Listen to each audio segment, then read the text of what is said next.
John Moore's lived the kind of life that you should read about in novels and seen in movies. He's a decorated veteran of Vietnam, where he flew 57 combat missions. John started his career as an intelligence analyst with the United States Military Intelligence, and that was in 1967. His 3-year tour of duty with military intelligence included a year in the United States Army Special Forces with the Green Berets. And since 1973, John has been a homicide investigator, private detective, and a radio talk show host. John maintains very close contact with the men he served in the military intelligence, going back to his days at the U.S. Military Intelligence School. John offers access to intelligence information few even know exists. John's insider knowledge of the truth behind the deception of global warming is very unique and can help save the lives of those who are here to listen today. Ladies and gentlemen, I'd like to introduce John J.R. Moore.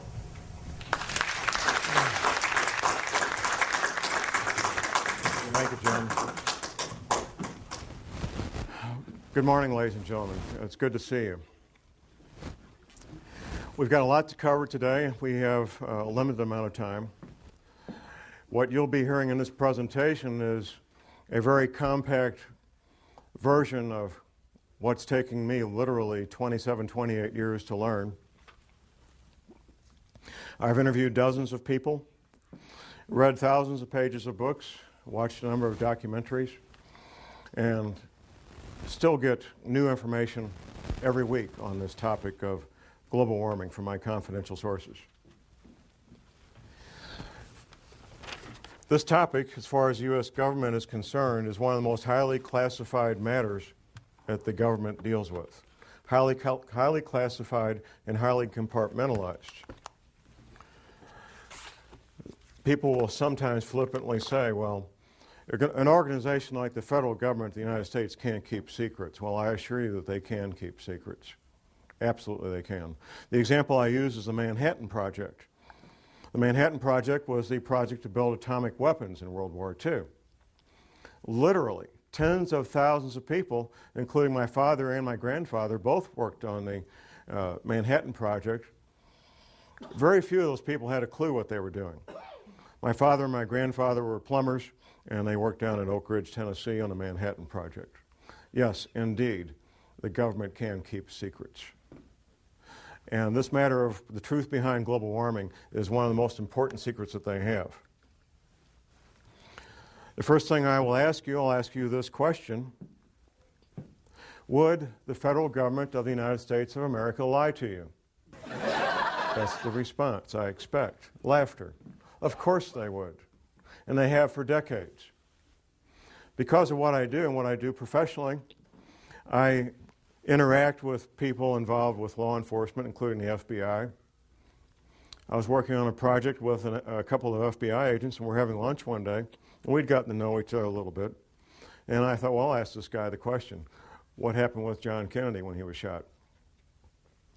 Now, the man I was asking this was not just a run-of-the-mill FBI agent. He was a supervisory level FBI agent.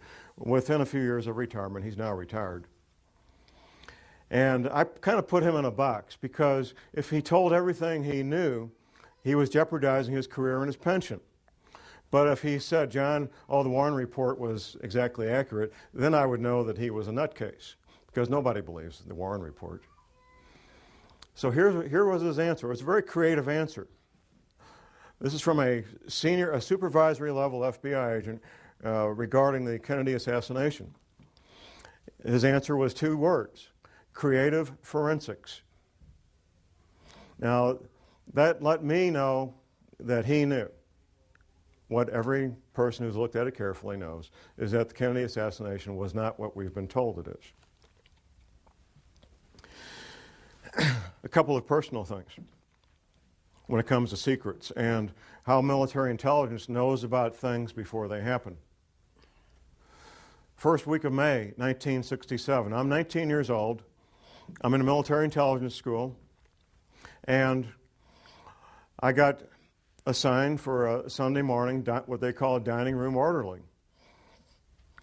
My assignment was to be in the officers' mess where they served breakfast on Sunday morning, stand at parade rest, and whatever the colonels and the majors wanted, if they wanted coffee, I go get it. If they wanted toast, I go get it. Stand there at parade rest, eyes straight ahead, and just wait on the officers. One colonel is talking to another colonel. Now, this is military intelligence school, and these are field grade officers in military intelligence. First week of May, 1967. One colonel says to the other colonel, you know, those Golan Heights are going to break loose any day now. First week of May, 1967. What happened 4 weeks later? The Six-Day War. Yeah, they knew. They knew. Fast forward just a few months, September 1967. Now, I see some folks in here old enough to remember the Tet Offensive of 1968 in Vietnam, end of January 1968, which took place only 2 months after General Westmoreland gave his famous light at the end of the tunnel speech to a joint session of Congress, December 1967, where General Westmoreland told the joint session of Congress that Viet Cong were defeated on the battlefield, can no longer mount a credible offensive. I get to Vietnam in 1967 in September. By the end of September, I knew about the Tet Offensive at the end of January 1968, 4 months before it happened, 5 months before it happened. I knew about it, and I was getting ready for it. Everybody else found out the last week of January 1968. You better betcha, the people in military intelligence, they know about things before they happen. I know about things before they happen, even now, because I've maintained my contacts inside military intelligence. What you're going to learn today is known by the major world governments. I doubt the president of Zimbabwe knows what we're going to talk about, but the heads of England, Canada, United States, Russia, China, they all know, and they're making preparations. The Vatican knows, and I have some local connections there that I know about the Vatican and what they're doing. The Fortune 100 companies, they're getting ready and being prepared. My first-hand awareness began in year 2000. Two different men, friends of mine, they're both researchers. They approached me and they said, John, there's this thing that's going to happen. We're not sure about the date, but it's going to happen. When it does, there's going to be abrupt climate change. There's going to be 200-mile-an-hour winds. There's going to be massive tidal winds. And I said, yeah, sure, give me a break, you know. But I knew these men well enough that I trusted what they told me, and I went to a confidential source and I said, check this out. I need to find out if this is true. And my confidential source, a friend of mine, he says, oh, John, that's silly. That can't be real. But he trusted me and knew me well enough to check it out. He gets back with me a few weeks later, and he says, John, it's exactly what you said it is. It's coming, it's going to hit us hard. And there's going to be 200-mile-an-hour winds. And there's going to be massive tidal waves and earthquakes and all the things that you said. That was in the summer of 2000. Here we are 9 years later. Today being March the 29th, 2008. My research has continued. I've continued to develop my sources and put the whole thing together so I can make this presentation. I've got copies in the lobby that I'll make available for anybody that wants it. It's the Department of Defense study done by a private think tank about abrupt climate change. Now, the Department of Defense spent many thousands of dollars to have this private think tank put this paper together.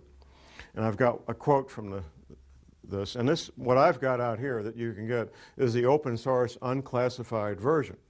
The classified version I haven't been able to get my hands on. But here's the first paragraph of that paper by Peter Schwartz and Doug Randall. Recent research, however, suggests that there is a possibility that this gradual global warming could lead to a relatively abrupt slowing of the ocean's thermohaline conveyor, that's the Gulf Stream, ladies and gentlemen, which could lead to harsher winter conditions, sharply reduced soil moisture, and more intense winds in certain regions that currently provide a significant fraction of the world's food production. With inadequate preparation, the result could be a significant drop in the human carrying capacity of the Earth's environment. That means people are going to die. That's what that means. Has anybody seen the film The Day After Tomorrow? Anybody? Okay, a few. There's some science in there and some science fiction. If you haven't seen it, I would urge you to get a copy from the library, borrow a copy, whatever it takes. The opening scene is something, it's a dramatic interpretation of what really did happen, which was Larsen Ice Shelf B breaking away from the Antarctic continent. That really did happen. Very dramatic event. Now, some of the science in there is what will be happening in the future with abrupt climate change. The science fiction in that film is what's going to cause it. And the science fiction is human activity creating CO2 greenhouse gases. That's the science fiction. There's 3 characters in that movie. They're oceanographers, and they're on a little island off the coast of Scotland. And quite frankly, they could be anywhere because you can do this from your home if you got internet access. There's buoys out there in the Atlantic that give 24-hour, 7-day-a-week readings of the ocean temperature. And anybody can do this any place. You don't need to be on a little island off the coast of Scotland. So they're sitting there watching the ocean temperatures off the coast of Scotland. And then there's a dramatic drop in temperature on one buoy, then another buoy, and so forth. And what they're watching is the North Atlantic thermal hailing conveyor, which is also called the Gulf Stream. From my private sources, I know that in real life, not in Hollywood films, but in real life, PhD oceanographers, 24 hours a day, 7 days a week, are actually doing that on both sides of the Atlantic, and they're very, very concerned. Just a couple of years ago, there was an announcement in November of 2005 that the Gulf Stream had slowed down by 30%. My private sources tell me it's been more than that. Now here's the deal. You look at a map of the world and you've got England, Ireland, and Scotland here, and you got Moscow here. They're both the same distance from the North Pole. They're both the same distance from the North Pole. England, Ireland, Scotland, and Moscow. What's the difference? I mean, they rarely see any serious snow in England, Ireland, and Scotland. They don't have furnaces like we do because it doesn't get to be 10 degrees. And they certainly don't have the winters of Moscow, even though they're the same distance from the North Pole. The reason they don't is the Gulf Stream. The Gulf Stream is that ocean of warm water that comes up from the Caribbean, the Gulf of Mexico, up the east coast of the United States, goes over and down past England, Ireland, and Scotland, past France, goes on south and makes a big circle. That's the Gulf Stream. That's what gives England, Ireland, and Scotland the very temperate, mild winters that they've always enjoyed. The best PhD oceanographers on the planet know that it's slowing down, and they know it's going to stop. There's some disagreement about when. And because there's some unknowns that they have to try to do some guesswork. But here's what makes the Gulf Stream work. It's the salt content. It's the salinity of the ocean. The salt content of the ocean allows that big engine to pump that water up, go over and come back down and do that big circle of thousands of miles. The salt content is changing because of melting freshwater ice in Greenland and melting freshwater ice in the Antarctic. Now, the melting ice at the North Pole doesn't make any difference because that's floating salt water. So it doesn't make any difference. When it doesn't change the sea levels, it doesn't change the salinity of the ocean. This fresh water being introduced into the ocean is reducing the salinity of the ocean. That's slowing down the Gulf Stream, and at some point it will stop. 3 years, 5 years, 20 years, I can't tell you when. And the best PhD oceanographers on the planet can't tell you when. They can tell you it's about to happen, though.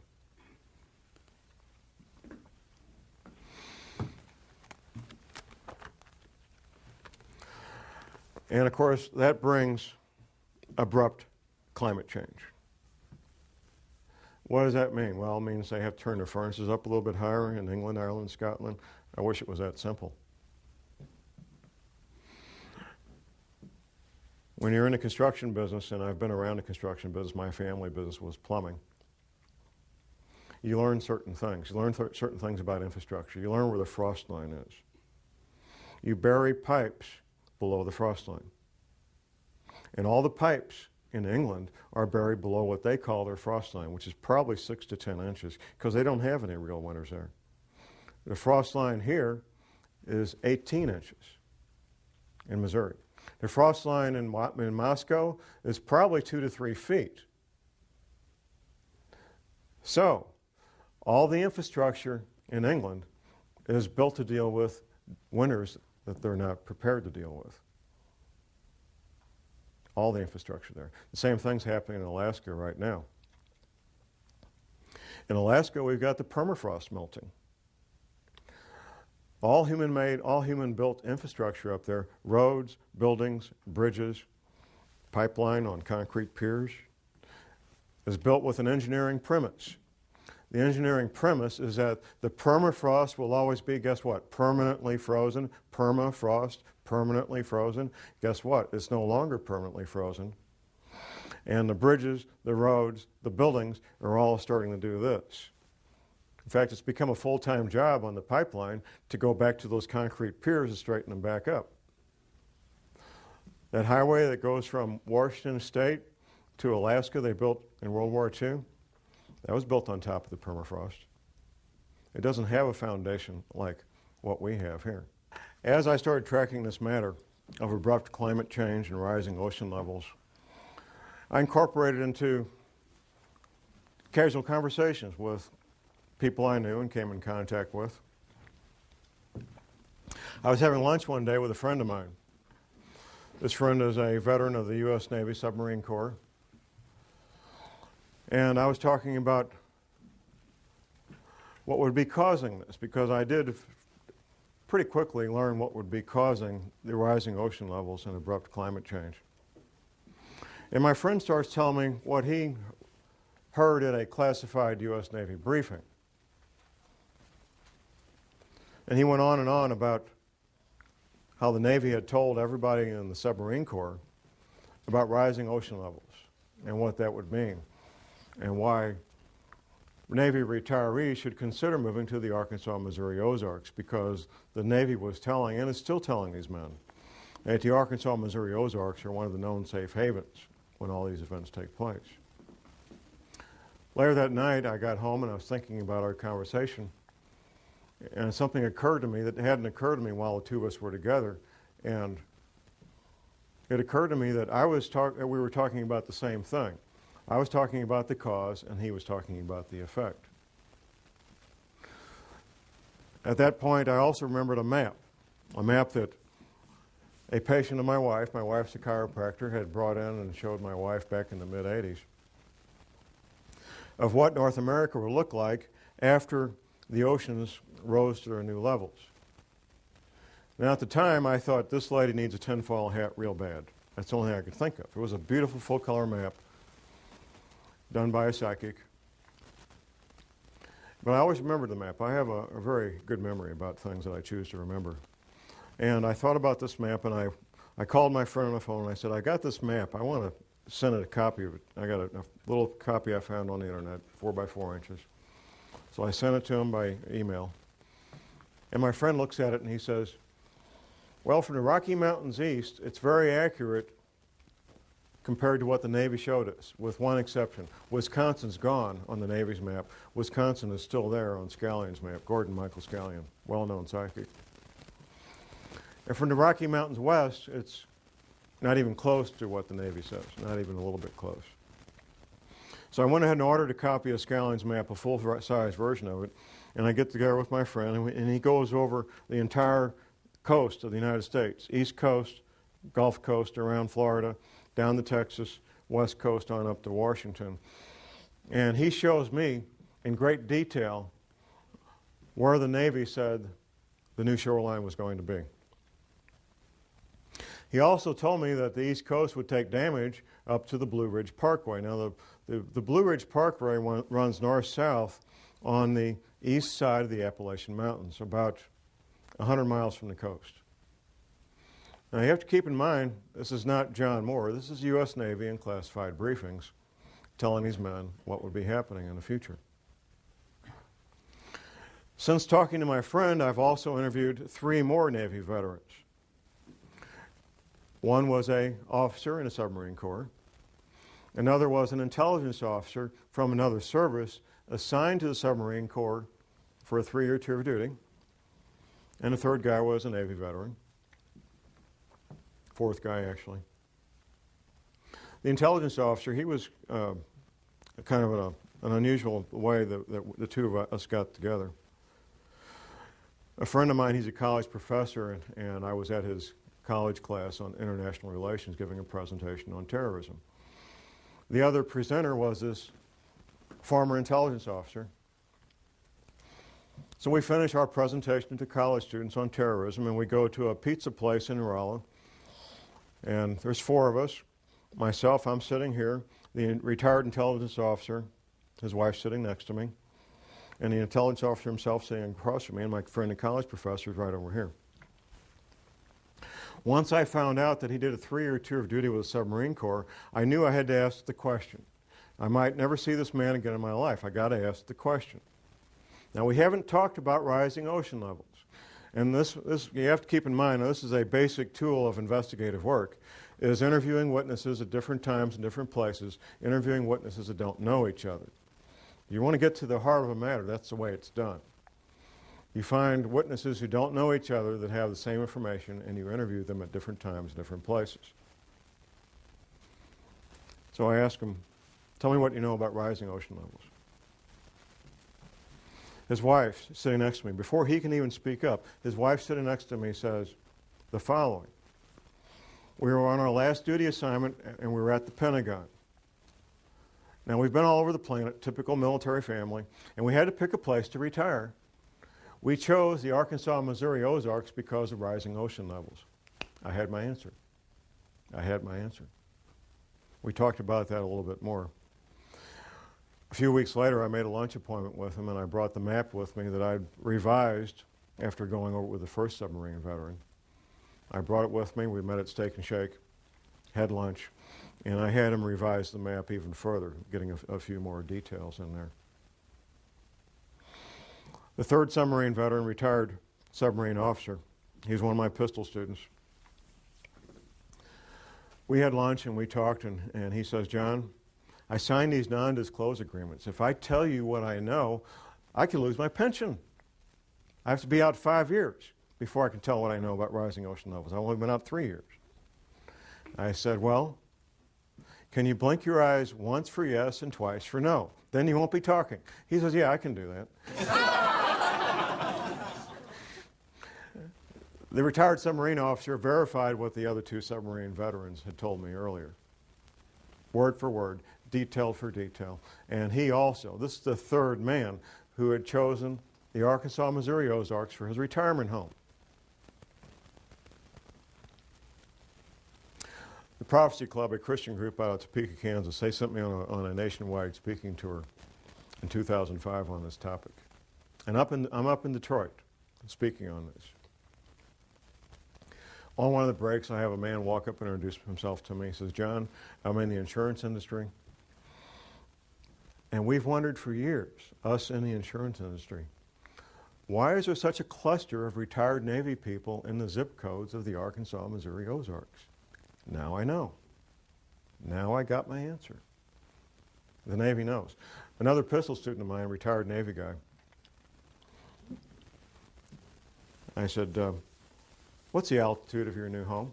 He told me to the foot the altitude of his new home. How many people can do that? Almost nobody. He told me to the foot the altitude of his new home in the Arkansas, Missouri Ozarks. Absolutely he did.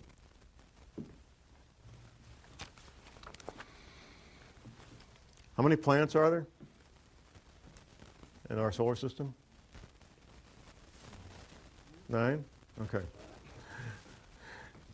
NASA. Never a straight answer. NASA. July 29th, 2005, announced the finding of the 10th planet, named Xena. Do a Google search. They did. Don't take my word for it. NASA announced the finding of the 10th planet, named Xena, 29th of July, 2005. Parade magazine and the Sunday newspaper. It was the front cover of the January 15th, 2006 edition. A friend of mine, I started telling him about these matters in 2004. After the NASA press announcement in July of 2005, he calls me up and he says, "John, you're not crazy. There really is a 10th planet." NASA said so. I said, "Thank you very much." There has to be a cause. And this is something, quite frankly, we don't need to address it, but we will address it. The cause is the 10th planet. Now, what NASA is calling the 10th planet is not the 10th planet we're concerned about. It's the 10th planet that's referred to in the Bible, also called wormwood. The closer you are to the current equator, whatever that might be, the better off you are when these things happen, if there's a pole shift, because your climate's not going to change all that much. If you're in Miami, Florida, and we have a 20-degree pole shift, you're not going to end up with a really, really bad winter. You're going to have a mild winter. But if you're in Maine and you got a 20-degree pole shift, you could end up with the weather of Siberia real easy. And when this 10th planet comes through our solar system every 3,600 years, it just causes severe problems on our planet. Interacting with the Earth electrically and with gravity both. The back of your paper, No Need for Panic, there is a number of books cited that you can get from the library or purchase from different authors that talk in great detail about these planetary matters. Professor James McCanning, who is a credentialed scientist, has written a number of books on this. He's a real astrophysical scientist, and he knows about this stuff. I'm a private detective and a researcher. I'm not a scientist. But I can tell you what the scientists say, because I've read their books. And I can tell you what Dr. Velikowski said, because I've read his books. And I can tell you what the Bible says, because I've read the Bible. And all these things are true, and all these things are in the process of happening right now.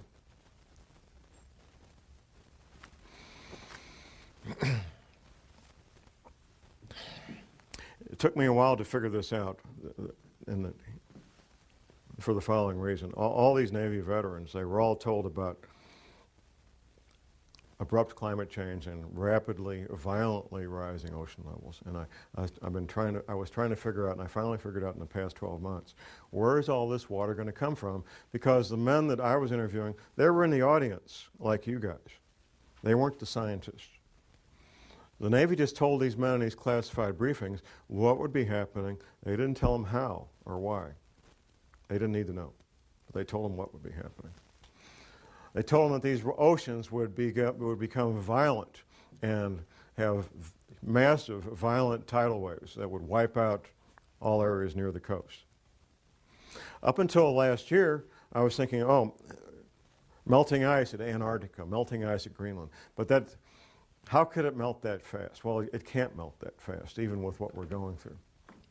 It turns out the answer was right in front of me all the time. There's a quote from Velikowski that I'll be reading here in a moment when we get to it.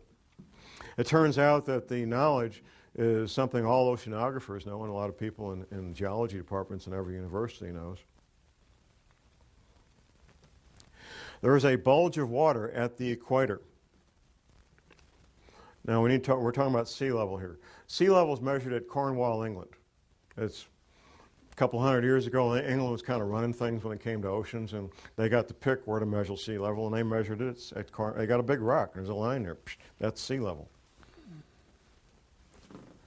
It turns out that sea level varies as much as 494 feet up and down from that rock in Cornwall, England. Now that's like a 50-story building. I mean, it's a lot of water. And there's a bulge. of literally millions of cubic miles, 1 mile by 1 mile by 1 mile, cubic miles. Millions of cubic miles of water bulge at the equator of this planet. It wasn't common knowledge for John Moore, I found out. It's not common knowledge for most people. It's held in place by two things, the rotation of the Earth and gravity.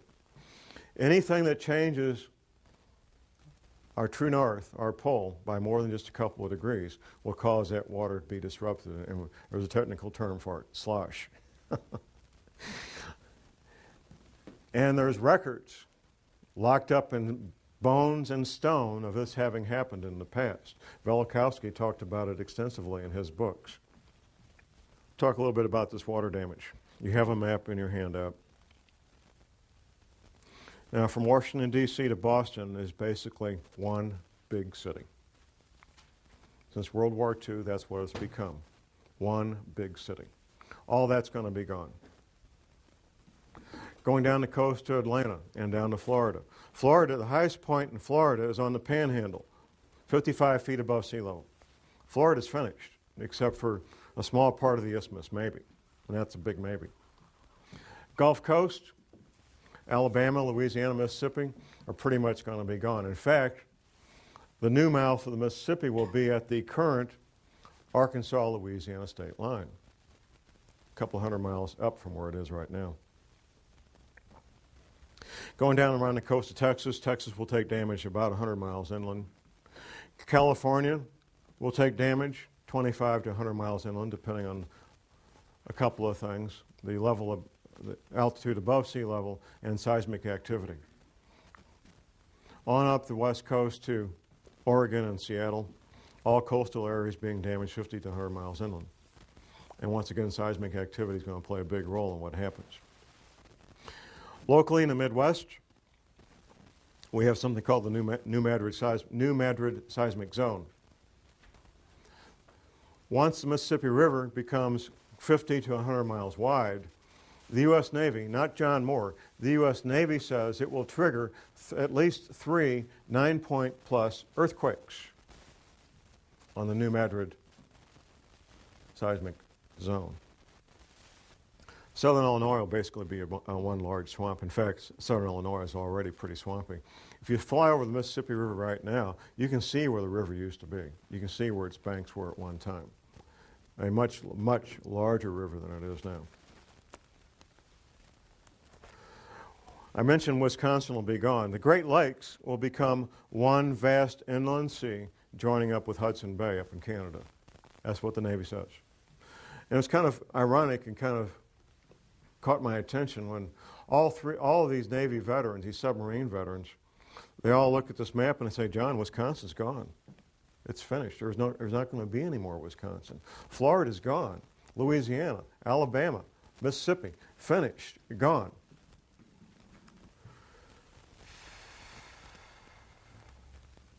Okay, I need a volunteer. Who wants a free copy of my book? Clyde, come on up. You can just stand here, Clyde, and when I ask you the questions, you can give your answers, whatever answer you see fit. You're going to get the book anyway. Okay. Now, I've got some products here in this box, since you volunteered, you're going to get the chance to be well hard about lab rats and guinea pigs. Clyde's going to be our guinea pig here. This first product is spectricide, insecticide. Now, there's a point I'm going to be making here, ladies and gentlemen, and here's the point. Sometimes secrets are hidden in plain sight. If you can't keep it in the file cabinet locked up, sometimes you have to hide them in plain sight. Now, this stuff will kill all these, pretty much any kind of bug there is. Okay? And it says here, if you swallow it, you should call poison control. That's reasonable, right? Okay. Now, I've got a Q-tip here. Now, if I open this up, and would you allow me to swab it underneath your tongue? No. You don't have to swallow it, I'll swab it and then you spit it out. Would you go for that? I don't think so. Okay. I'm scared of that stuff. Okay. What's a smart man here? Now I've got two more products in the box there. And they also have insecticide in them. In fact, I'm going to read what the effects are of this. If you get this stuff in you,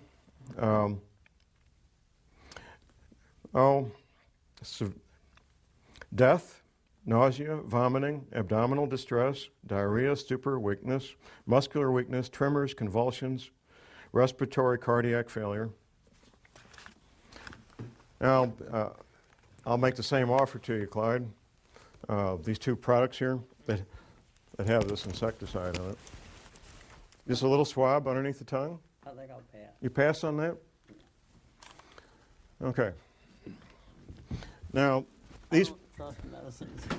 Well, this isn't medicine. This is. Well, This, I meant some of this stuff is now, it says right on here, just like the insecticide, it says if you swallow the product, that you should call poison control. Because, in fact, this insecticide in this product, they can't sell it as a separate product as insecticide anymore. It's too dangerous. It used to be. I mean, 40 years ago, they would sell it in pure form for insecticide, but it's too dangerous to even let loose in the environment anymore. But here's the two products right here. Colgate and Crest. yeah, fluoride. Yeah. Sodium fluoride is one of the most hazardous, one of the most dangerous substances known to man. And it says right on the box, right here, that if you swallow it, you should call poison control. That if you swallow it, you should call poison control. That if you swallow it, you should. But what about a little swab under the tongue? Yeah. You already told me you wouldn't do it. No, they get into your system. There's lots, especially for children, there's lots of medications that it says put under the tongue. Because that mucous membrane instantly puts it in your bloodstream. Instantly. Hiding in plain sight. That's the point. Thank you, Clyde. And here's your copy of your book. If I can get it without knocking off everything here. Thank you, sir. We appreciate your help. John. Hiding things in plain sight. That's the point. If you can't keep it locked up in secret, you hide it in plain sight. Colgate and Crest, there's probably more of that toothpaste sold than any two brands in the country. And it says right on the box that if you swallow the product, you call poison control. First time I did this, it was live on the air on a radio show. And it was a live call-in show. This lady calls in about a half hour after I made this little presentation. And she says, John, I went to my medicine cabinet, and it says right on the tube, just like you said, call poison control if you swallow it. Here's a couple of things that are hiding in plain sight to make this point. We've all heard the Catholic Church and the Vatican. Of course, the Vatican and the Catholic Church is a country. A lot of people don't think about it, but it is a country. They have their own postage stamps, for example. The Vatican also has, maybe I should use past tense, they had a library open every working day for centuries, up until July of 2007. Now Rome is, 80, 100 miles from the ocean, from the Mediterranean Sea, but it's not very high above sea level. In July of 2007, the Vatican announced that they were closing the Vatican Library. It had not been closed in centuries.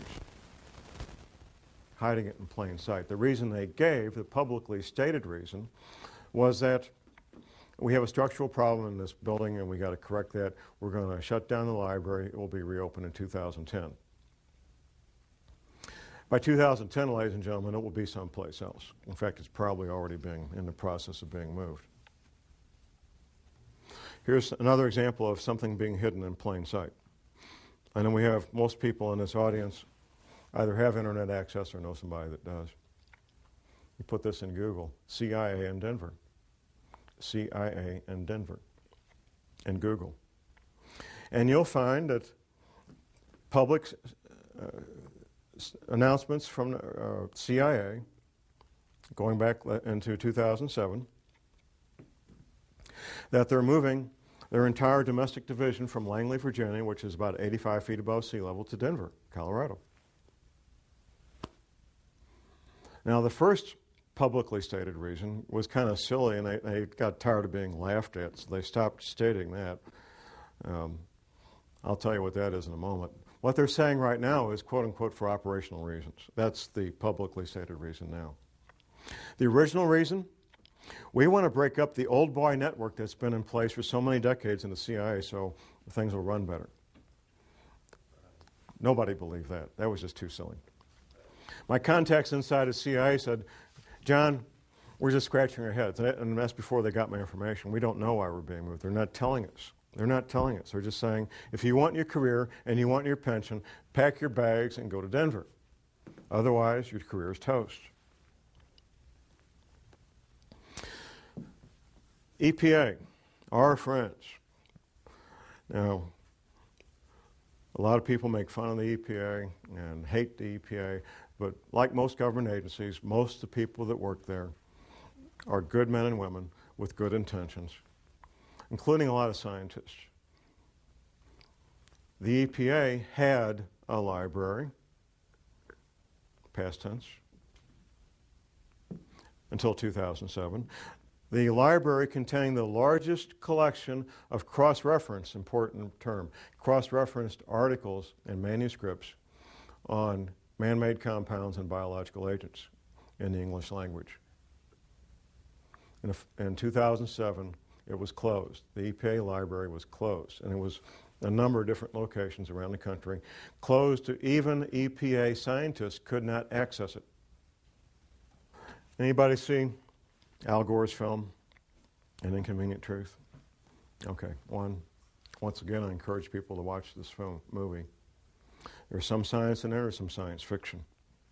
The science is about what will happen in the future, abrupt climate change and rising ocean levels. The science fiction is what's causing it. It's not man-made greenhouse gases, like he says. That's a distraction. And that tactic was decided on many, many years ago, sometime in the late 70s, early 80s, that they would use that as the pretext to keep people thinking things are going to be okay. The science leaves out something, and the science fiction adds something. Al Gore gives a timeline for when these events are going to happen. Abrupt climate change and rising ocean levels. The timeline that Al Gore gives in his movie is the same timeline that the federal government gives out through the NASA Goddard Space Flight Institute. Say that fast 10 times. The NASA Goddard Space Flight Institute, which the Queen, Her Majesty, visited last spring when she was in this country, by the way, because she's got taking a sudden interest in science. Jim Hansen is the director of the NASA Goddard Space Flight Institute, and the timeline he puts out and the timeline Al Gore puts out is the exact same timeline, and here it is. It's kind of clever what they did in the movie, the way they said it. But in 2016, things will start to get bad, abrupt climate change and rising ocean levels. And then about 2050, things will really get bad, abrupt climate change and rising ocean levels. Exact same timeline put out by the federal government through NASA. NASA's part of the military, by the way. If you notice, these space flight shuttles go up, captain this, lieutenant that, colonel, I mean, it's the military. It's always been the military. That's the official timeline put up by the federal government. Now, the real timeline. I found out through my confidential sources what the real timeline is, and I found out why they're doing what they're doing right now, moving the CIA from Langley, Virginia to Denver right now. These relocations, which you could call evacuations, are ongoing right now, due to be complete in December of 2009, about 21 months. They're due to have everybody who's part of continuity of government planning. It's not all federal employees. If you work for Health and Human Services, you're toast. There's no place waiting for you in Denver. People in the intelligence agencies, people in certain parts of the military, not all the military. The scientists, the engineers, the doctors that they want to have in these shelters when everything breaks loose. That's who's being relocated, that's who's being sent to these shelters. These shelters are literally hundreds of millions of your tax dollars where people can live and work and have hot showers and pizzas and video movies for years without ever leaving the place and be quite comfortable. There's other things that could be happening in the next couple of years. Those of us who research these matters and share these concerns, we all know that there's multiple agendas proceeding forward, and that what we sometimes refer to as a New World Order, which will be basically corporations running everything, banks and corporations, they fully expect to come out on the other side of this intact. A fellow radio talk show host from my station, he lives down in northwest Arkansas, not far from Walmart headquarters. He says, John, I get plain brown envelopes with no return address sent to me from people that work inside there at middle and upper management levels, giving blueprints of the shelters that Walmart's built for their people. They expect to come out on this.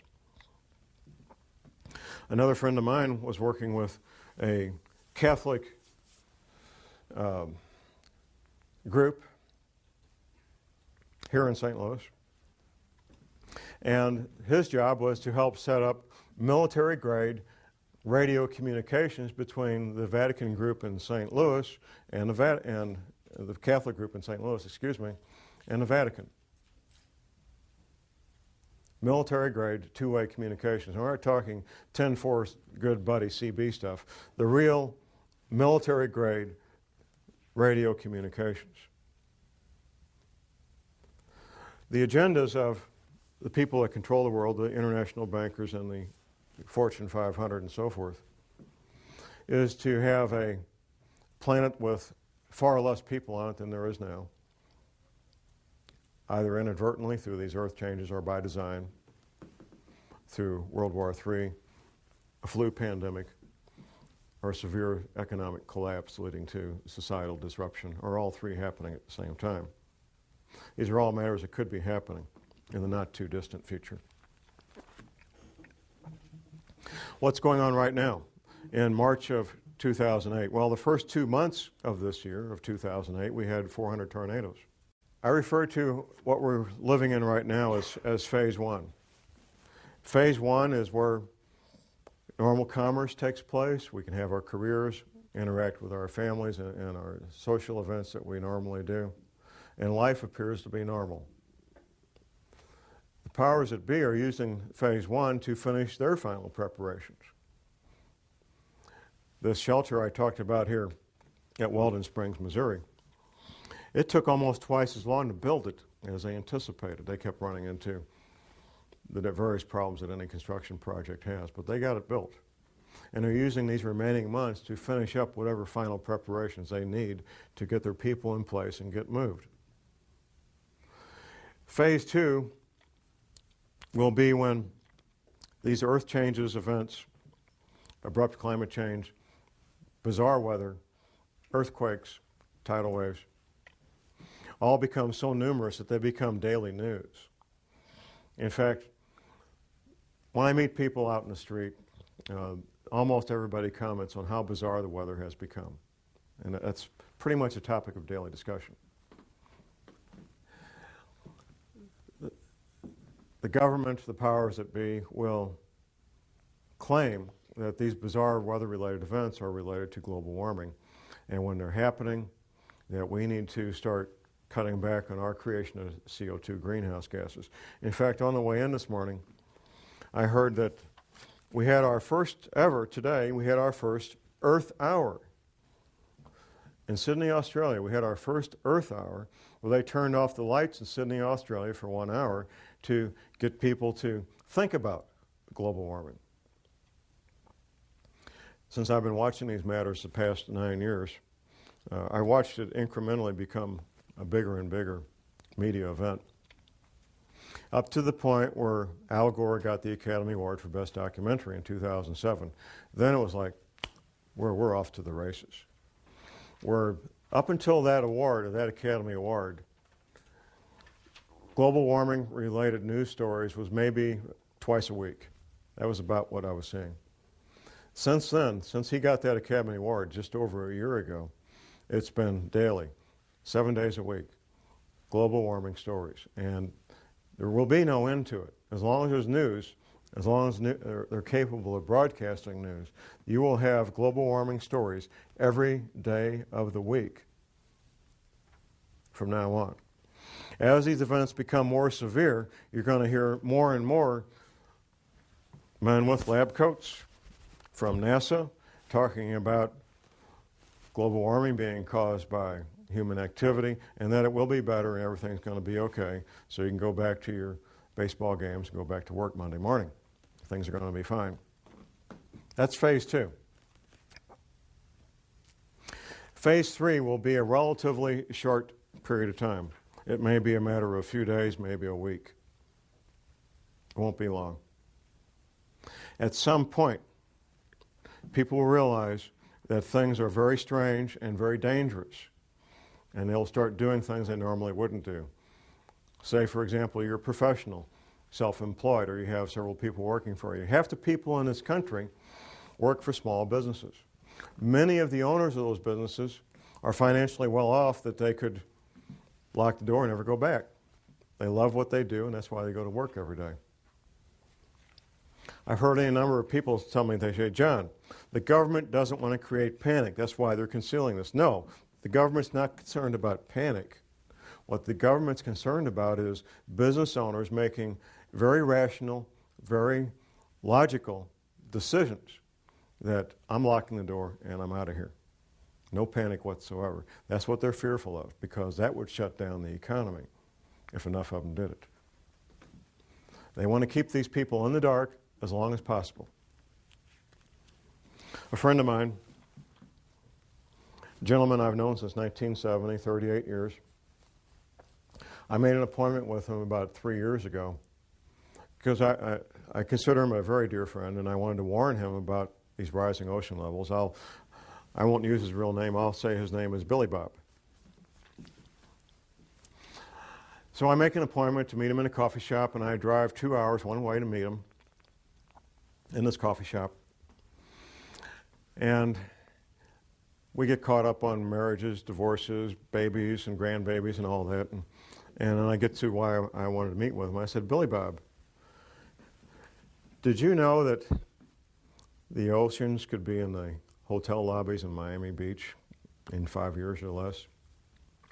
Now, the answer he gave me didn't surprise me, because I know what he did as a young man 45 years ago.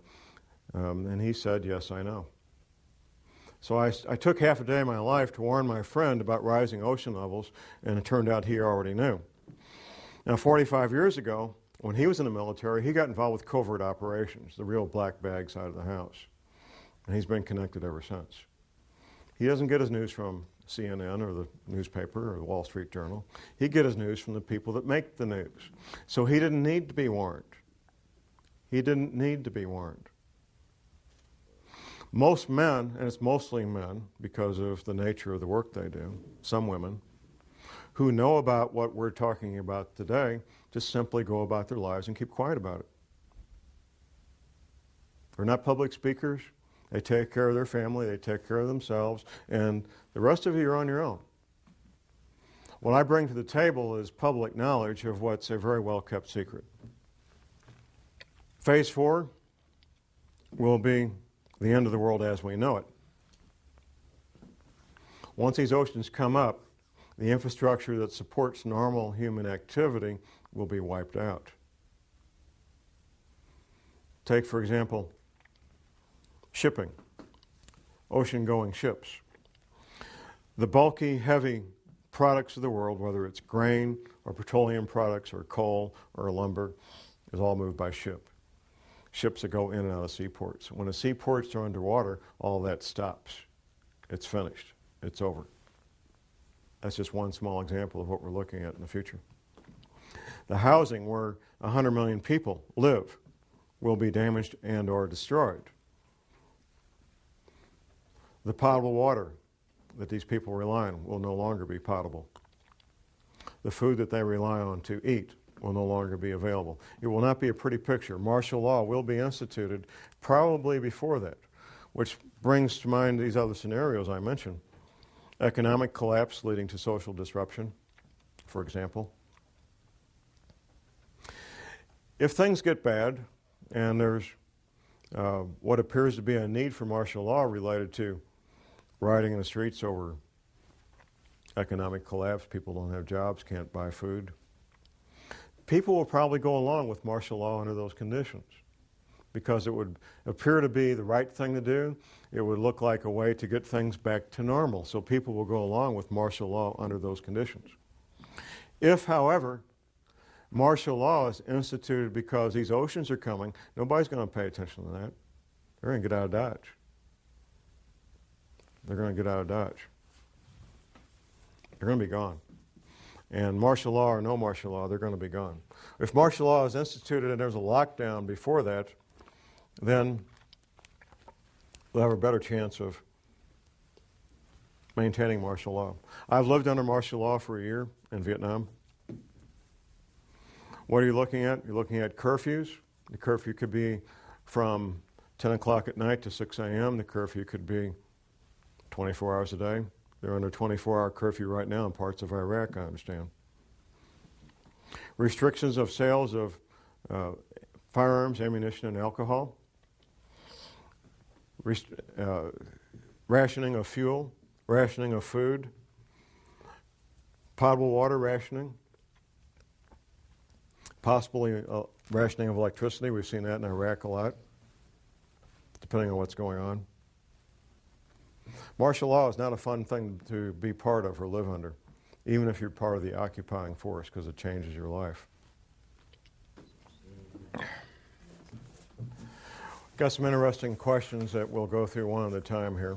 It was pointed out to me that I talked about the evacuation timeline, but didn't talk about the timeline about when things would be happening. The original evacuation timeline was to be complete December 2010. Now, when you're moving literally tens of thousands of people, their spouses, their children, their pets, their household items, it's no small thing. It's a massive logistical problem. And one of the problems the government has is that this object, this 10th planet, has been acting like a comet, and it's coming up from the south, which is why we can't see it. It's coming up from the southern hemisphere, from the South Pole. It's been speeding up and slowing down. That's what a comet does. When it gets a tail and starts interacting electrically with our sun, it starts speeding up and slowing down. Well, they discovered they had to move up everything to be complete by 2009, by the end of 2009. It's not a specific date as in March the 1st or July the 10th or anything like that. It's not a specific date. It's a time frame. The time frame is 2010. That's the time frame. That's why 2012 is a distraction.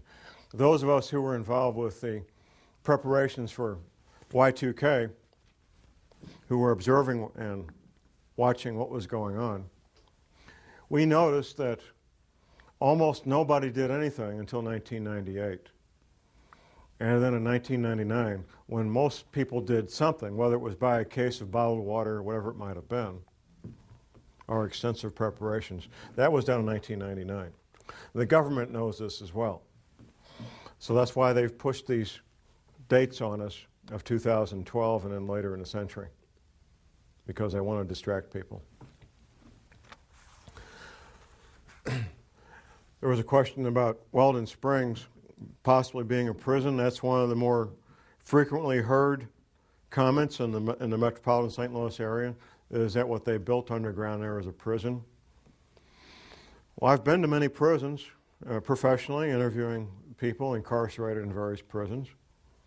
And you don't build prisons underground. It's way too expensive. underground construction is 2 to 4 times as expensive as above ground construction. You don't build prisons underground. And everything at Weldon Springs is underground, so I assure you it's not a prison. The Navy says, as far as ocean levels, the Navy says these oceans will come up over a period of about 30 days. Once these events get in motion, these water levels, these oceans, these tsunamis, tidal waves will take place over a period of about 1 month. There was a question about the United Nations Biodiversity Project in the Ozarks and wildlands programs and different things. There's lots of agendas overlapping and seemingly at odds, but not necessarily at odds once you look at them more carefully. The powers that be want Africa, for example, to be a continent with almost no people, to pretty much become their playground where they can recreate and observe the animals in the wild. And it's rapidly headed that direction between disease and war. Any place where people can survive and live independently, they want to control it. That's, in my opinion, the reason behind all the attention being given to the Ozarks and these United Nations biodiversity projects that they got going on.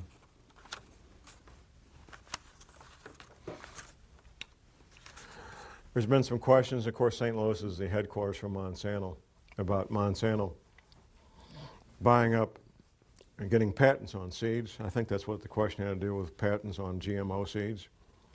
And they do. There has been farmers prosecuted, not prosecuted criminally, but sued civilly for inadvertently having genetically modified seeds blow into their fields, and they inadvertently have plants growing that they didn't buy the seeds for. It's a pretty crazy thing. Altitude. The Navy says that everything 100 feet sea level and below will be completely destroyed. The Navy says everything at 400 feet and below is at risk of being damaged and or destroyed. But there's more to this.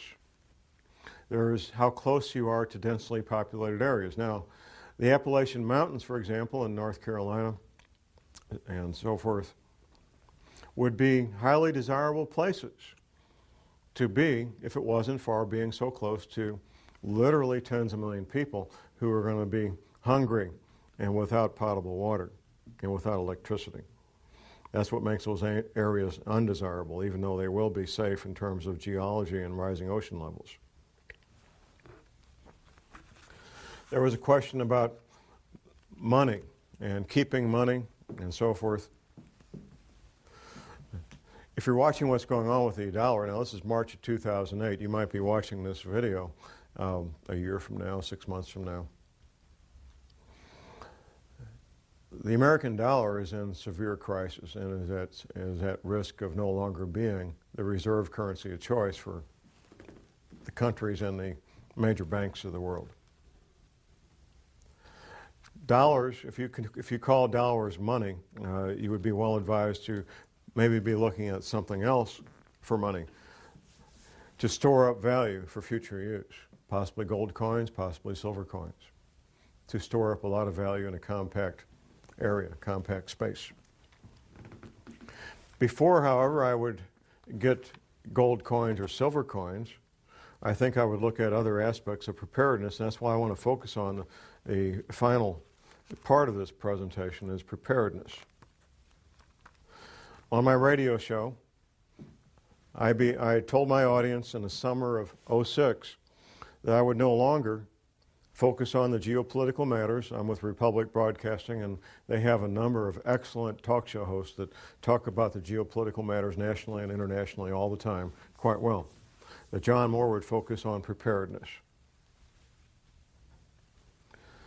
So let's look at the stepping stones, the building blocks of preparedness. First of all, and most important, is spiritual preparedness. I'm not ashamed to admit that I am a born-again, Bible-believing Christian. I know from interviewing and studying what happened in World War II that our American POWs who were incarcerated in POW camps in World War II, our American POWs who had strong spiritual beliefs were far more likely to survive what went on in his POW camps than those who did not. Eating the same food, having the same medical attention, doing the same work, wearing the same clothes, living in the same buildings. Those who had a strong spiritual foundation were far more likely to survive those conditions. We know that for a fact.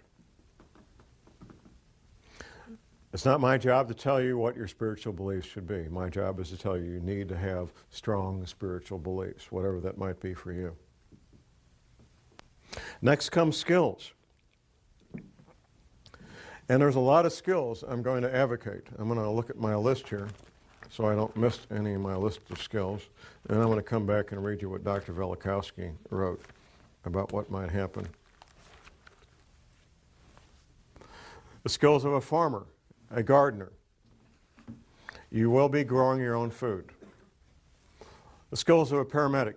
Now we get so used to, if somebody gets injured, we dial 911, and in a few minutes there's a wonderful shiny ambulance with these highly trained technicians. They got all the stuff they need to save life.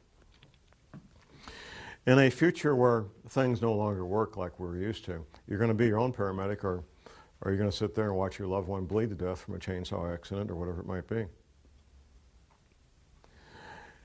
An EMT course is one semester at your local junior college, maybe $100, $200, and you'll know more about emergency medical matters than 99% of the people in this country.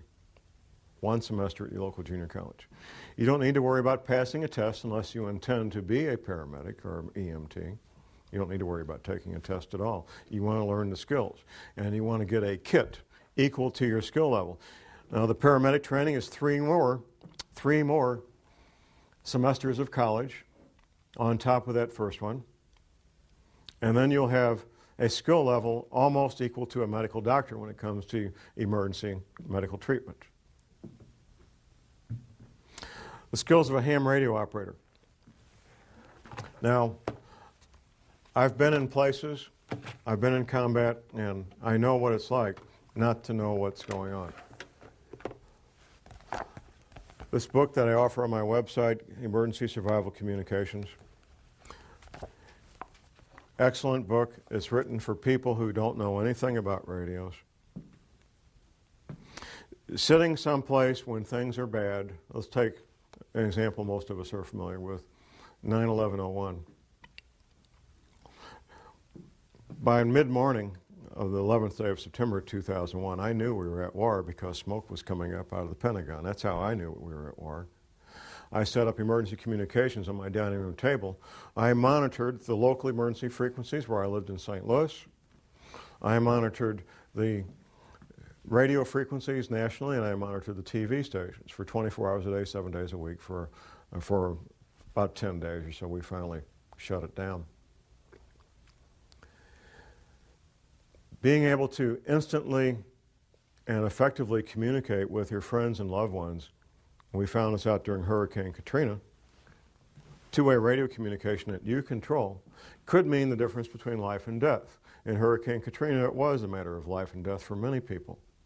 The ability to communicate with their loved ones, let them know they were okay, ask for help, or be able to give help. The skills of a backpacker, being able to carry everything you need on your back, your shelter, your clothing, your hygiene needs. Being able to clean yourself out in the field, prepare food out in the field, and do so in a manner that doesn't make you sick. Being able to take water out of a stream and filter it so you can drink it without getting sick. All the things that a backpacker knows, the skills of a soldier. In a severe crisis like Hurricane Katrina, for example, you're your own cop, you're your own soldier, or nobody's protected. That's what it comes down to. You become your own soldier, you become your own police officer, and you protect your loved ones because of these skills that you learn. Animal husbandry. In a severe long-term crisis, having goats and sheep and chickens and ducks and rabbits can mean the difference between a fairly good and healthy diet and one that's terribly lacking in protein. It's extremely difficult to get the protein you need from an all-vegetable diet. Extremely difficult. The skills of a carpenter, of an electrician, of a plumber. things that we may call up a professional to do now, you will be on your own to make these repairs. The skills of an automobile mechanic. All these skills take years to learn, and you can't learn them out of a book, at least not and be very effective. There's some things you can learn out of a book, but without practical application, you're just guessing at how this stuff works.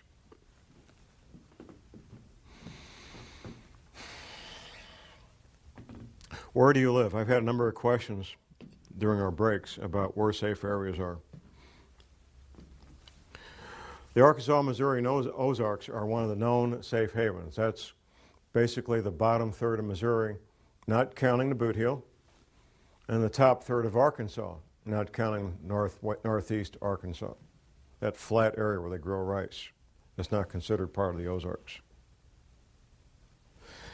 It has altitude. It's well above sea level, averaging 800 to 1,000 feet above sea level, some places a little lower, some places a little higher. A moderate winter, at least for the time being. I hope that continues. Good growing season as a consequence of that. Plenty of water, no shortage of water at all. And distance between where you will be and major metropolitan areas. The two largest metropolitan areas being being St. Louis and Kansas City. A friend of mine, one of the submarine veterans, lives in Mountain Home, Arkansas, very near the Missouri border. He says, John, we have all these people from Chicago moving down here. All these Chicago cops. Maybe they know something, huh? If you're choosing a place to live and thrive during a severe long-term crisis in the Ozarks, you may think, well, myself and my spouse, we can do this. Then I remind people who are considering that of the number 168. 168 hours in a week, and in a severe long-term crisis, somebody's going to have to be awake 168 hours a week. Because no people can do that, I suggest that at least 6 adults come together and decide to shelter as a group. I also suggest that people have at least a 2-year supply of food. Professor McCanney, in one of his books, his 60-page pamphlet about surviving Planet X, he mentions the possible future need, to establish a new calendar. It goes something like this. If there would be a pole shift, it would change the seasons, it would change the calendar. In fact, within recorded history, the calendar has changed from 360 days to 365 days. This has happened in the past. If it changes more than 3 or 4 weeks, though, here's what could happen. You could plant your seeds at the wrong time. If you plant your seeds at the wrong time and you can't go to the grocery store to get food, this could be a life-threatening situation. So you need to be able to know when the time to plant is so you don't plant at the incorrect time and end up losing all those valuable seeds. That brings to mind another matter that's in plain sight, the seed banks that are being built. There's some notoriety earlier this year in 2008 about the seed bank opening up in Norway.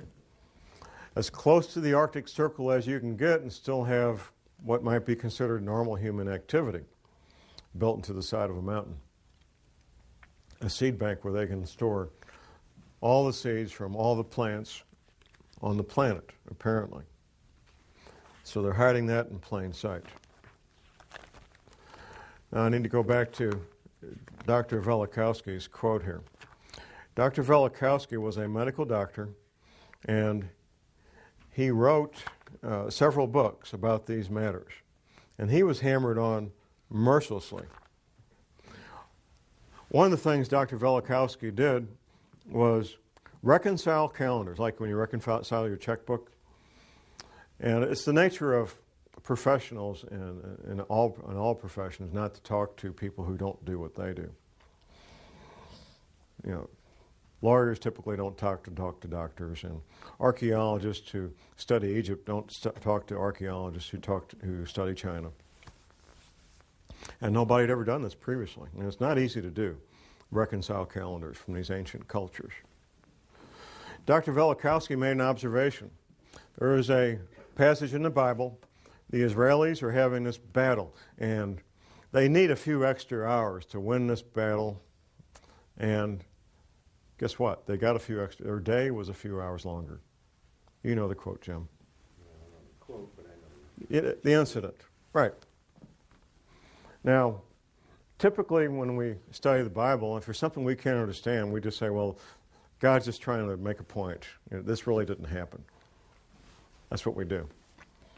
Up until fairly recently, that's what we had to do with the incident with the Israelis fighting this battle.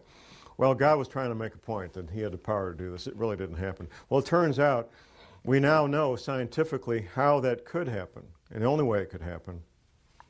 For the Israelis to get 3 or 4 hours more daylight, the only way that can happen is for the planet to roll over in space, giving those extra 4 hours. Here's what Velikovsky said. Well, if the sun didn't set over the Sinai desert when it was supposed to, on that date, and he had the date because the Israelis had calendars and they wrote it down, that's a pretty important deal. I mean, you know, if you're Moses and something important happens, you tell the scribes, hey, write this down. This is important. So they had written records and they had a calendar. Velikovsky said if that happened over the Sinai desert, then the sun must not have come up in China the next morning when it was supposed to come up. And the Chinese had scribes, the Chinese had calendars, and guess what? The sun didn't come up the next morning when it was supposed to. Verifying scientifically the Bible and verifying scientifically what really happened. The Israelis did get that extra 4 hours of daylight, and the Chinese didn't have the sun. Of course, the sun couldn't come up because the planet had rolled over in space. And that's why the Israelis, and God can make that happen. And he did make it happen. Now, Dr. Velikovsky wrote a number of books. Now, what I'm going to quote here word for word is a quotation from one of those books. It's titled Earth in Upheaval by Emanuel Velikovsky. Now, what he's doing here is giving this is one page of one book. One page of one book. He's giving a very compact, highly condensed observation of what happens in a pole shift. Observations based on what he found going around the planet and finding the evidence. It's titled A Working Hypothesis. Let us assume as a working hypothesis that under the impact of a force or the influence of an agent, and the Earth does not travel in an empty universe, the axis of the Earth shifted or tilted. At that moment, an earthquake would make the globe shudder. Air and water would continue to move through inertia. Hurricanes would sweep the earth, and seas would rush over continents, carrying gravel and sand and marine animals, casting them on the land. Heat would be developed. Rocks would melt, volcanoes would erupt, lava would flow from fissures in the ruptured ground and covered vast areas. Mountains would spring up from the plains and would travel and climb on the shoulders of other mountains, causing faults and rifts. Lakes would be tilted and emptied. Rivers would change their beds. Large land areas with all their inhabitants would slip under the sea. Forests would burn. Hurricanes and wild seas would wrest them from the ground on which they grew and pile them, branch and root, in huge heaps. The seas would turn into deserts, their waters rolling away. And if a change in the velocity of the Earth's rotation, slowing it down, should accompany the shifting of the axis, the water confined to the equatorial oceans by centrifugal force would retreat to the poles, and high tides and hurricanes would rush from pole to pole, carrying reindeer and seals to the tropics and desert lines into the Arctic, moving from the equator up and down the mountain ridges of the Himalayas and down the African jungles, and crumbled rocks torn from splintering mountains would be scattered over large distances. And herds of animals would be washed from the plains of Siberia. The shifting of the axis would also change the climate of every place, leaving corals in Newfoundland and elephants in Alaska, fig trees in northern Greenland, and luxuriant forests in Antarctica. In the event of a rapid shift of the axis, many species and genera of animals on land and in the sea would be destroyed, and civilizations, if any, would be reduced to ruins. It paints a pretty bleak picture, and hopefully that won't be what we're in for. I can't stand here and prognosticate exactly what we're in for. I can tell you for a fact that the federal government has been spending hundreds of millions of your tax dollars getting ready for this since at least 1979, at least. That the Fortune 100 companies, or at least many of them, I don't know which ones, but many of them know about this. The major governments know about this and are making preparations. China and Russia both know about this and they're taking what precautions they think are important and need to be done. There's a lot of people and a lot of entities that know about this. Now, the 2 DVD sets I've got out there talk a lot about preparation in the general sense of the word. There's a lot of overlap in preparedness. If you're prepared for a major earthquake, you're pretty much prepared for anything. If you're prepared for a major terrorist attack, you're pretty much prepared for anything. But there's some differences that we're going to cover right now about dealing with what we're looking at here.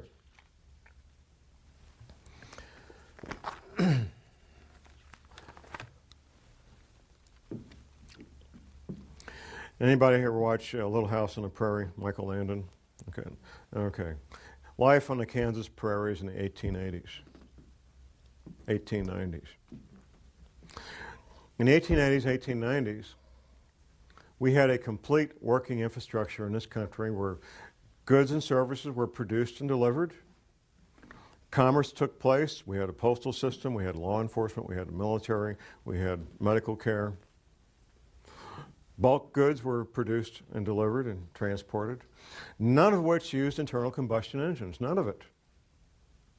None of it. No internal combustion engines. It was all people power, animal power, and steam power. That's what made that infrastructure work.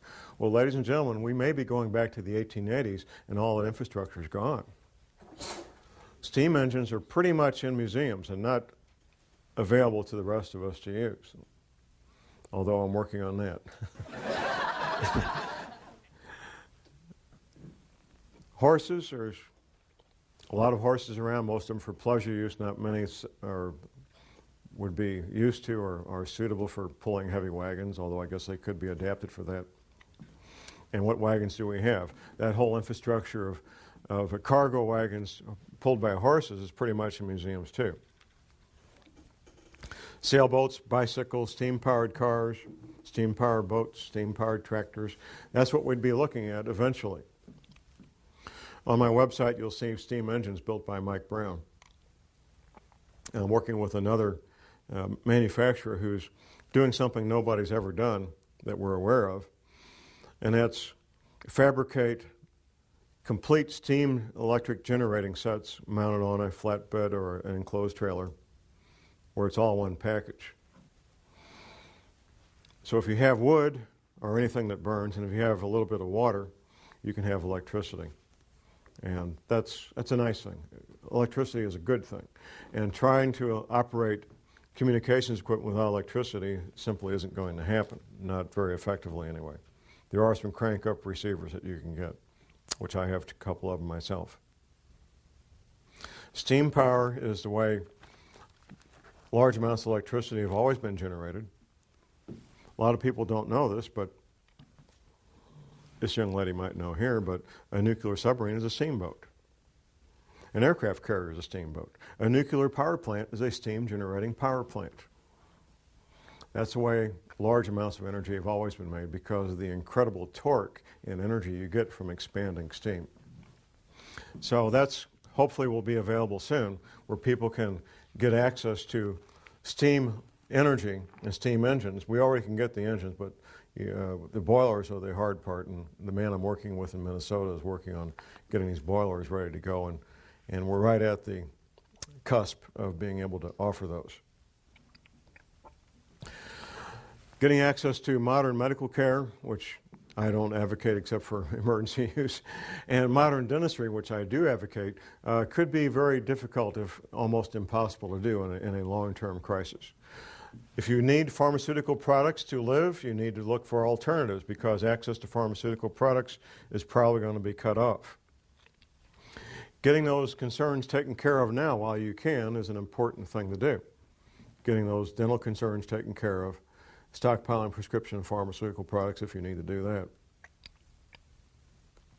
In a long-term severe crisis, as I mentioned earlier, if somebody wants what you have, whether it's your food or your teenage daughter, you're going to have to be the one stopping that person yourself. That means learning to use firearms and be good with them, being prepared to use deadly force to protect your loved ones. All right.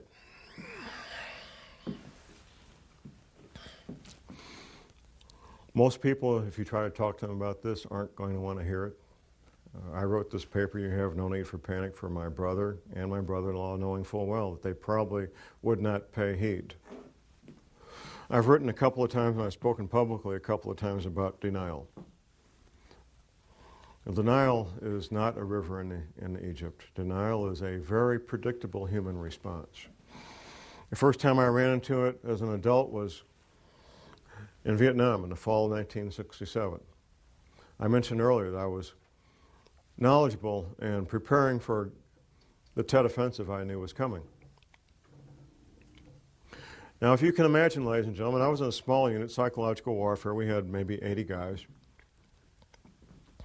Most of these guys were doing stuff like making the trucks run, running the printing presses, administrative things, and so forth. There was 4 of us that worked in intelligence, 4 of us out of those 80 men. Imagine you're working with a guy who has access to privileged and classified information, and he tells you that we're going to be attacked. And you know, because you already know it, that you don't have enough ammunition, you don't have enough food, and the guy you're working with tells you, you better be stocking up on extra food, you better be stocking up on extra ammunition. And that's what I did. I told the men I worked with, I said, guys are going to hit us, they're going to hit us hard with everything they got. The Army's not taking care of us. The Army's not providing us extra food. The Army's not providing us with extra ammunition. You need to be doing this yourself. In September, October, November, December, I'm telling these men the same thing. Almost none of them paid heed. A few did, most didn't. That was my first introduction to denial and my first awareness that people don't want to hear bad news and they're not going to act on bad news.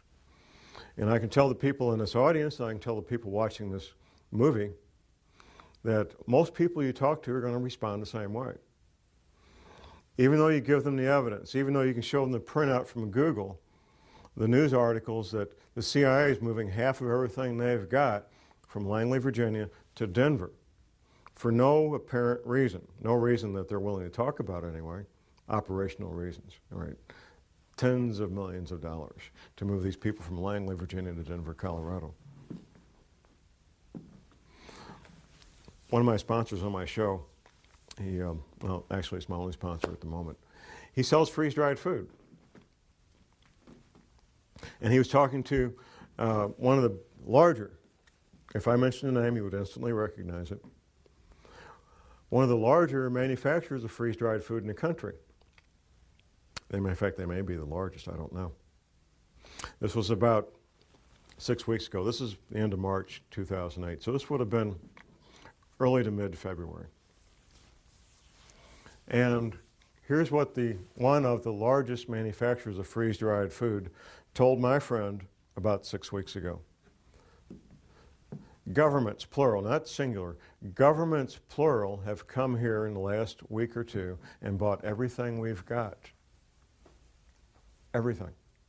Our entire inventory. Anything you want from now on, freeze-dry guy, will be a 6 to 8 week back order minimum, and we can't even promise that. Last minute preparations. There was a story in the news just in the last week about a country storing up tons of corn in a cave, of all things. I guess they don't have silos where they are. In fact, I know this country, and I know they don't have silos.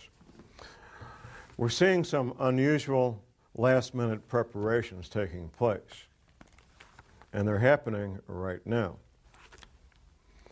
If I had a better timeline, I would give it to you. I'm not sure anybody has a better timeline. The timeline we know of is enough for me. Knowing that we'll get through 2008 pretty well and most likely make it for 2009 pretty well. That's okay for me. I'll take that 21 months and run with it. Absolutely, I will. And every month after that is a blessing from God to do a little bit more and talk to a few more people. Every month after that's a blessing from God and be living on borrowed time, in my opinion. A little bit about Professor McCanney and what's causing all this to happen. Because I kind of touched on this a couple of times and we need a bit more detail. As opposed to what NASA says, our solar system is not electrically neutral, as NASA says, but is electrically charged. In fact, Professor McCanney refers to our solar system as being a massive solar capacitor. And any large object that comes into our solar system will start discharging that capacitor. And that's when the problems start, and it's already happening. This large body that we talked about earlier is interacting electrically and with gravity with our sun and with us directly. All weather, and this is mentioned in the film, The Day After Tomorrow, all weather except for small areas, and we talk about man-made weather, but man-made manipulation of weather can affect a couple hundred square miles for a relatively short period of time. That's what man-made weather can do. But otherwise, all weather on this planet is a consequence of energy coming at us from our sun. In the film The Day After Tomorrow, there was an actor acting as a NOAA, National Oceanic and Atmospheric Administration, acting as a NOAA scientist, and he makes this statement. The only place energy like this can come from, and at this level, is our sun. And that's a true, scientifically true statement. The sun is what's causing our weather to become so bizarre and so strange. Energy from our sun. And our sun is truly going ballistic and going bizarre, becoming bizarre. We've known for many decades that our sun goes through an 11-year cycle. 11 years of increasing solar activity to a high point, and 11 years of decreasing activity to a low point. When it got to the top of the 11-year cycle about 5 years ago, it didn't peak, it kept getting higher and higher to the point where all the instrumentation that they had set up to measure solar activity had to be recalibrated. They couldn't even measure it. They had to mathematically extrapolate to get the answers they were looking for what our sun was doing. And right now, in March of 2008, our sun is doing some very bizarre and very strange things, which is causing our weather to be very bizarre and do very strange things all over the earth. And it's happening right in front of our faces. And it will continue to happen. I urge people to get Professor McCanney's books, read his books, and listen to his radio show. Professor McCanney is a scientist who knows what's going on and is willing to talk about it. There are scientists in the government who know about these matters, but they don't talk publicly about them. It would be the end of their careers. There is occasionally a slip of the tongue. I'll give you an example of a slip of the tongue. There is a program for civilians to be trained to observe weather and report back to the county sheriff's office what they observed. Skywarn. Now, a lady friend of mine, she's an electrical engineer, she took the Skywarn class in St. Louis County in the fall of 2006. This was just after Hurricane Katrina. And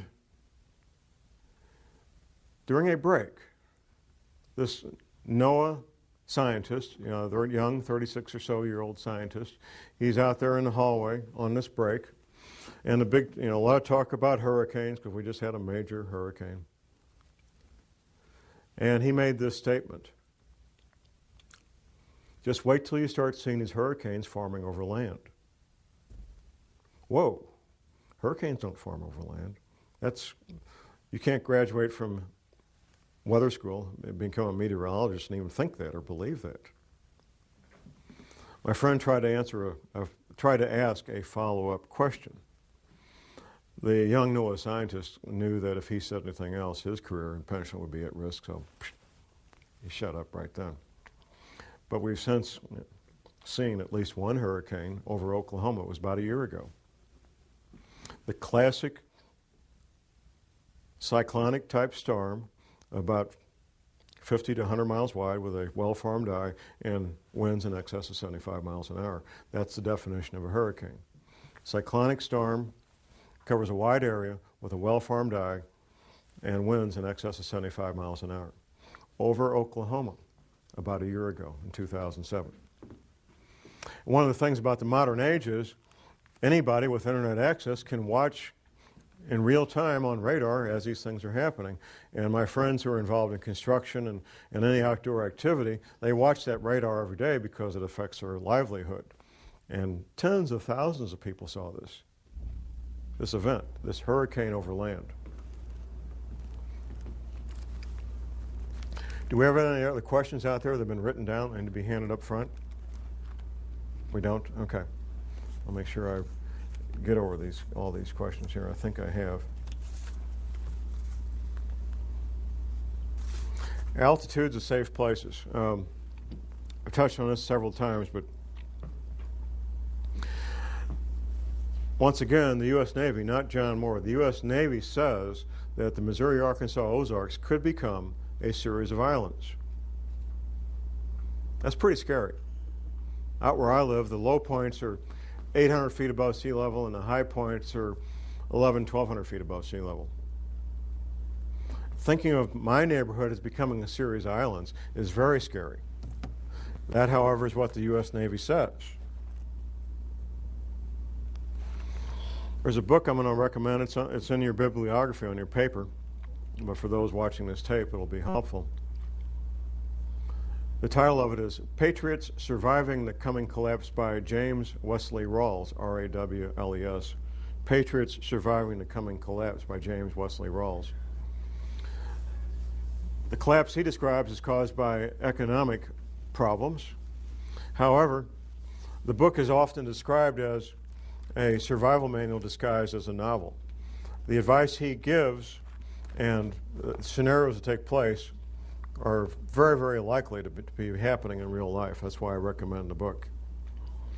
There's another Hollywood film that I sometimes refer people to, Kevin Costner film, The Postman. They really don't explain what caused the problems with the Holocaust of the Postman and the crisis. However, you'll see if you watch the film, the actor, Kevin Costner, coming across what looks like a medieval English village.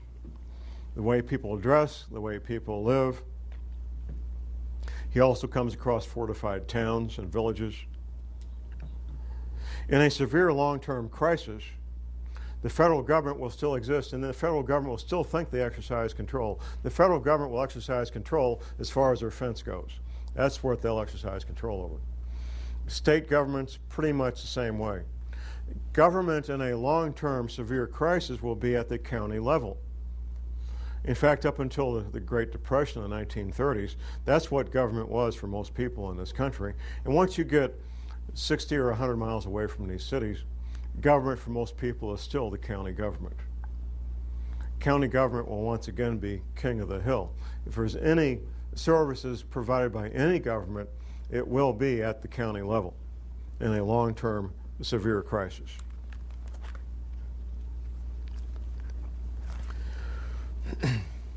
Something I need to mention, and it's in my article, No Need for Panic, is the I-35 corridor.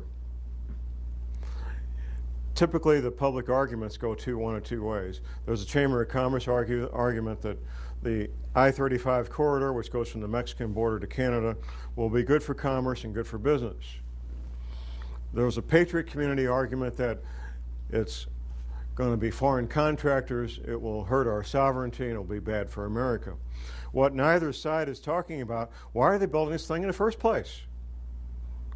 Why are they building a 10-lane highway and 2 rail lines and fiber optics and pipelines in the first place? Why are they doing it? That's not addressed publicly. I believe I know the answer. The reason they're building it, and they are building it right now, is because they're going to need it. The reason they're going to need it is because existing infrastructure that moves heavy, bulky goods is going to be broken, damaged, and destroyed. Right now, that part of the country, by the way, is grain country. Corn, soybeans, and wheat. It's the most productive farmland on the planet. There's nothing else that even comes close. Those heavy, bulky items, corn, wheat, and soybeans, a lot of it's moved right now by trains and by barge, river barge. Well, if the train rails are disrupted and broken, if the rivers are 50 miles wide, you don't have locks and dams on rivers 50 miles wide. They're going to have another way to move the heavy, bulky items through this country. And that's why they're building it. They're building it because they're going to need it. That's why they're building it. They're building it because they're going to need it. They're going to need it because existing infrastructure is going to be broken, damaged, and destroyed. I want to talk a little bit more about communications because it is so essential, and I have to keep coming back to this. Using professional-grade two-way radios is not like picking up your cell phone. It isn't. There's things you have to learn and things you have to know if you want to use and be effective with professional-grade two-way radio communications. A lot of people are hesitant to get one more government authority in their back pocket, and I don't blame you. I don't like to do that either. You don't need to become a licensed ham radio operator to get the skills of a licensed ham radio operator. The skills are what you need. The little card that says you can talk legally, it's nice to have, but it's not mandatory. I urge people to get those skills and to find people who have those skills to network with them and get the training necessary so you can get the equipment and be effective and be able to talk to your loved ones, and they can tell you they're okay, you can tell them you're okay, and one can ask the other for help if and when you may need that help.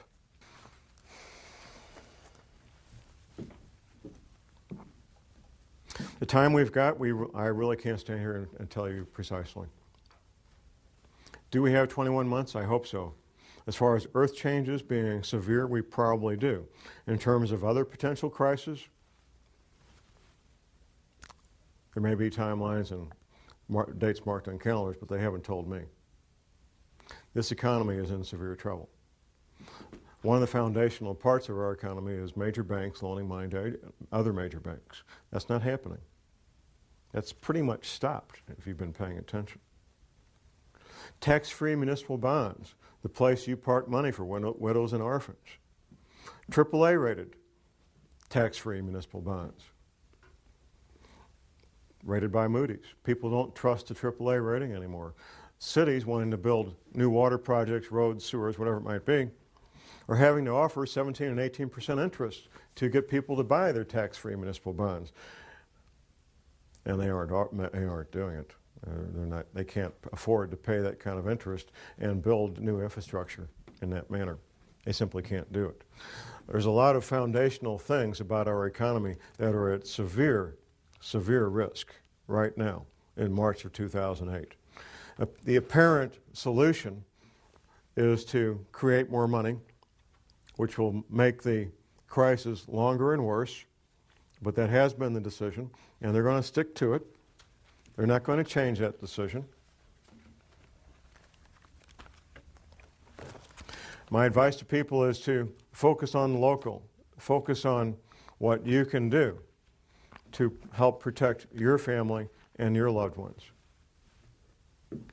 I get people calling me on the radio, on my radio show all the time, asking about little hints here and there about what will help make their family safer. Should I move here? Should I move there? Well, you folks need to make your own decision about what's going to be safe for you. I'm not going to make that decision for you.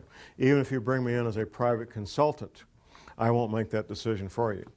I will tell you what the possibilities are.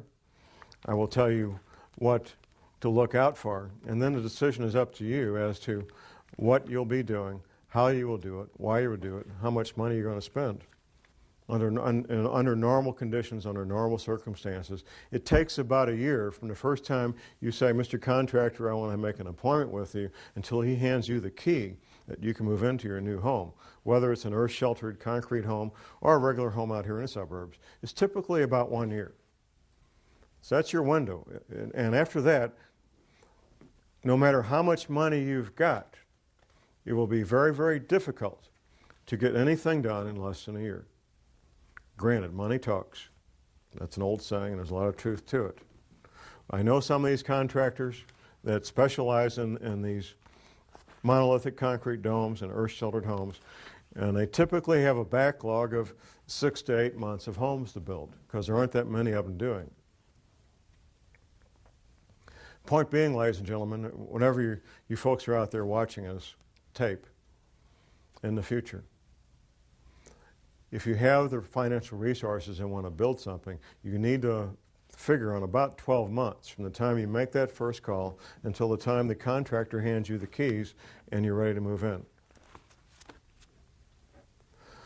There's websites on the handout there, no need for panic, listed at the back. Mr. Rawls, the author of the book I mentioned, he has a website, Survival Blog, and we're going to include some of these websites on the tape here at the end so people can watch them. Survivalblog.com. Excellent website. I highly recommend it. The radio station that I'm on, Republic Broadcasting, has a number of talk show hosts that deal with all kinds of topics. The man on the show before mine on Sunday evening, Sunday afternoon, focuses on preparedness. We have other talk show hosts to talk a lot about health-related topics and, of course, the geopolitical matters. There's a lot of education you can get from listening to talk radio. And I urge people to get as much education as they can in the time that remains. There is a story, and I'm not sure if it's true or not that it matters. And shortly after John Kennedy came to office, he got a private audience with the Pope. And that's publicly documented and well known. It's believed that the Pope revealed some secrets to President Kennedy at that meeting. Because when President Kennedy came back, he started implementing executive orders that had to do with preparedness. Of course, at the time, we were just coming out of the Cold War, and people thought it was Cold War related. Made sense at the time. The Vatican and the Vatican Library has records going back millennia, literally millennia. There's a belief, and it's based on some evidence, and we've all heard this story, about the ancient library at Alexandria, Egypt, and how the Romans burned that library. There's some evidence that when the Roman government did that they took all the valuable stuff, the books on engineering, mathematics, medicine, they took all that back to Rome. And what they burned to heat the Roman baths for months was the books that nobody cared about, old tax records and a bunch of stuff that had been laying around for centuries, literally. They burned that stuff up. Roman government has had an intelligence service like all governments do. They took it back and they kept it. And when the Roman government was about to collapse, the Vatican government took it over, took custody of all those documents from the library at Alexandria, Egypt. And they've had them ever since. They've known, because they've had the records, what was coming at us, both from the Bible and from other written records of other cultures. They've known what was coming at us. And they apparently warned, President Kennedy about what was coming at us. And whether it was because of the Cold War or because of what he learned from the Pope, President Kennedy began implementing the emergency preparations at the federal government level back then in the early 1960s. And those preparations have continued to this day. Back in the mid to late 1990s, there was some public attention to shelters being built by the Russians. And it didn't make any sense. Well, the Cold War is over, the Soviet Union's collapsed, we got democracy in Russia. Why are they building these shelters that could house tens of thousands of people in the Ural Mountains? They're literally cut the middle of a mountain in the Ural Mountains. Why are they doing that now? It didn't make any sense. Well, now it makes sense. They need to shelter their people too. It's the nature of any large organization to want to take care of their own people. And the Russians, of course, are doing that as well. Talk about the Chinese a little bit. The maps I've seen of what Asia will look like after these ocean levels come up show China losing a substantial part of their agricultural land, the land that they grow food on to feed more than 1 billion people. They're still going to want to do that, even though they've lost all that land. There's a very good possibility, and once again it's backed up by evidence. A friend of mine who's still active in the military, he got on a Black Hawk helicopter at MacDill Air Force Base. This is very recently, the last 3 or 4 years. Flew across the Gulf of Mexico to Mexico, to the country of Mexico, and got off the Black Hawk helicopter at a Russian military base in Mexico. My same friend, when he was in Bosnia, he was liaison with Spetsnaz, the Russian special forces. And he says, John, these guys, they speak English with a neutral Midwestern accent, they train with American uniforms, and they brag about confiscating firearms in Bosnia as practice for what they'll be doing in the United States. There is evidence that both Russia and China fully intend to invade the United States and capture the heartland, the grain-growing area. The grain-growing area will be largely unaffected by these earth changes unless Yellowstone blows its top, which that would take out about 1/4 of it, more or less. Otherwise, the grain-growing area of this country will be largely unaffected, and that's still very special. It's still very important. The ability to have hundreds of thousands of acres that can grow corn, wheat, and soybeans. Extremely important.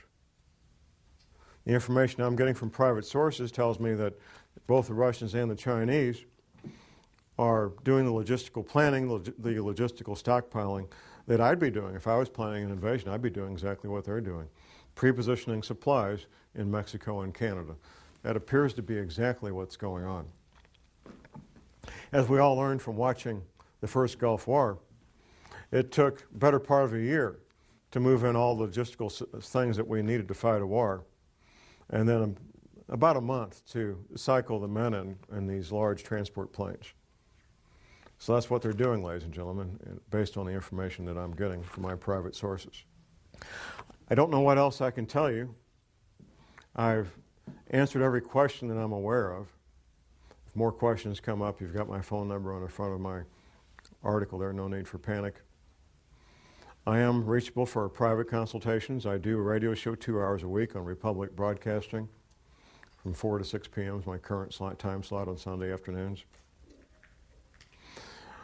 My passion is to help people be safe. I've seen the consequences of not being prepared. I've seen violent death firsthand. I've smelled the bombs. I've seen the bleeding bodies. I've heard the screams of the people dying in agony. And it's not a fun place to be. My passion is to see people be safe. And I'll do anything I can to help people be safe and be prepared. That's my passion. That's why I'm up here doing this. And with that, I will ask that God bless you all and that God bless this country. And thank you very much.